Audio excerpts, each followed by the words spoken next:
Welcome back to PHIL 2103, Introduction to Philosophy and Ethics.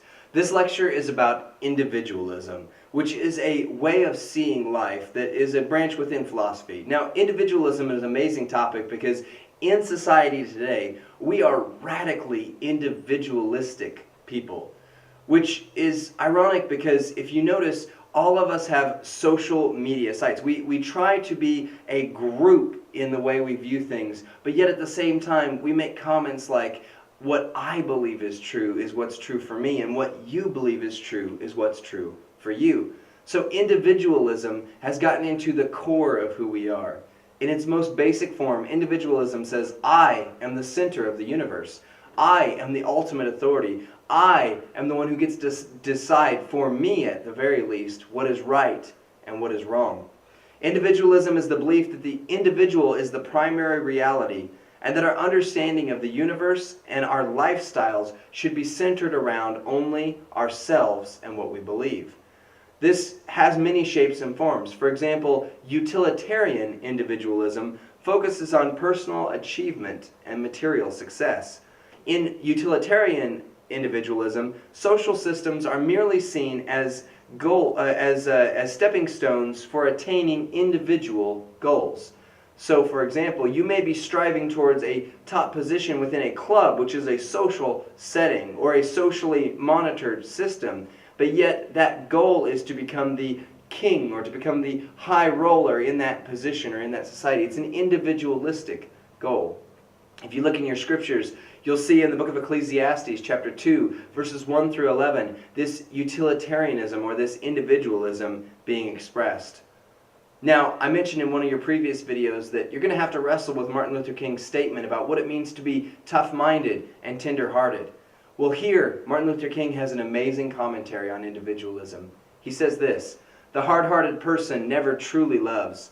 He engages in a crass utilitarianism, which values other people mainly according to their usefulness to him. He is an isolated island. No outpouring of love links him with the mainland of humanity." So individualism, according to Dr. King, can be considered an evil. It can be considered a detriment. It can be considered a lonely island to which no love bridges the gaps between the mainland of humanity. Another view of individualism is called expressive individualism. You'll find this in your textbook, and I hope that as you're watching these lectures, you have already read through your textbooks and are going back through your notes as you see these various terms come up. A lot of times you'll note that what's in these lecture videos tends to be what shows up on the tests. So this gives you, as you're reading, a way to go back through and see what key terms and what key ideas you need to understand. Expressive individualism worships the freedom to express our own uniqueness against social systems or social constraints and conventions. Social systems in this view are seen as obstacles to freedom. So anything from governments to religion to groups that we might be involved in, if that setting has an ideology within it, a way of seeing life, in expressive individualism, that is typically seen as an antagonistic view towards us being able to decide what's right for ourselves. An expressive individualist may say things like, I need to be free to be me. They may also make comments like, I believe in God, I just don't feel the need to go to church. Because again, individualism creeps into all of our lives. So even if you are a devoted follower of Jesus Christ, that doesn't mean that you have completely gotten out of an individualistic mindset. As a pastor, I've heard many people say, I believe in God, I just don't feel the need to go to church. This is setting up yourself against a society, against a culture. And here's the deal. An individualist may be closed up in their own world, concerned only with their own personal goals. He or she may ignore the greater good of the community. And if we're honest with ourselves, in our fallen nature, isn't that something every one of us struggles with? Individualism says that my ends justify my means. So perhaps I took a broken path to get somewhere, but I got to that goal, I got to that destination. An individualist would also say, I am my own moral conscience. I don't need a God, a government, or an outside figure telling me what it means to be moral. And in this system, the individual is their own measure of right and wrong. Others have no right to criticize how they think or how they live.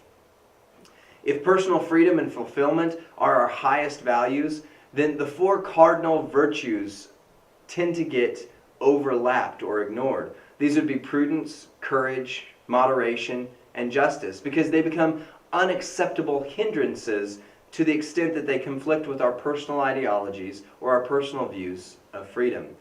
In this view, our performance tends to determine and define our self-worth.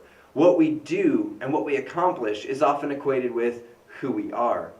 But there are some strengths to this system. Don't allow me to make it seem like individualism doesn't have some strength to it. Here are some basic ones. First of all, it does acknowledge the extent of our freedom and our responsibility that comes with that freedom. When we decide what our own actions are to be, we are then responsible for the outcomes of those actions.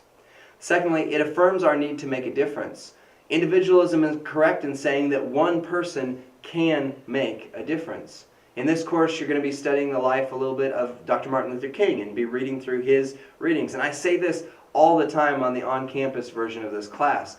But I do not believe that our social justice system, I do not believe that our racial equality would be where it is today had it not been for Dr. Martin Luther King. If we had followed merely Malcolm X or others in that system, society would have raged against as opposed to being embraced by this loving tolerance that Dr. King presented. And so he proved that one person, an individual, can make a difference. And so that is a strength within individualism. The third area where it has some strength is that it recognizes the strength of chosen beliefs. You will have a stronger commitment to those beliefs that you have freely chosen for yourself. And in this is one of the strengths of this class in general. As I've mentioned before and may mention again, one of the greatest things that I was ever given in my studies was someone asking me, why do you believe what you believe? Once I tested these and once I saw why I believed these things, I was much more prone to hold tight to these beliefs. I was much more prone to hold on to them when the world around me might be falling apart. Whereas had I not been tested, had I not seen why I believe these things, I may have let them go in times of trial. Now, there are also many, many weaknesses to individualism. First of all, it's constructed on a flawed view of reality. Our self-sufficiency and our own power to control our lives is truly limited.